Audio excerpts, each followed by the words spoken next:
அபி வேகமாக எனக்கு இந்த கல்யாணத்தில் வேண்டாம், எனக்கு இஷ்டமே இல்லை அப்படின்னு கத்துறாங்க. ராகவ அதுக்கு மேலே சவுண்டு விடுறாரு. ஆனால் ராகவோட பாட்டி வந்து, நீங்கள் இங்கே நான் சந்தோஷமாக இருங்க, நான் எங்கேயாவது போயிடுறேன், இதை ஒத்துக்கலின்னா இந்த இடத்த விட்டு நான் போயிடுறேன், இந்த வீட்டை விட்டு அப்படின்லாம் ராகவோட பாட்டி சொன்னதும் ராகு வந்து இதுக்கு ரொம்ப வற்புறுத்தல் காரணமாக சம்மதிக்கிறாரு.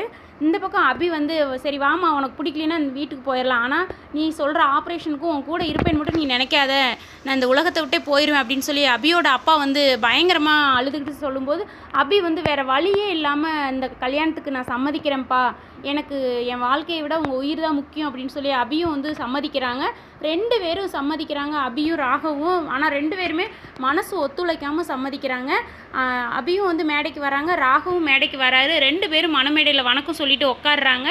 பயங்கரமாக 2 பேரும் வேதனையில் இருக்கிறாங்க. இந்த மேரேஜ் எப்படி நடக்குங்கிறது என்னன்னு தெரியல, ஆனால் மேரேஜ் நடக்கும். இவங்க 2 பேருமே புரிதல் இல்லாமல் இருக்கிறாங்க.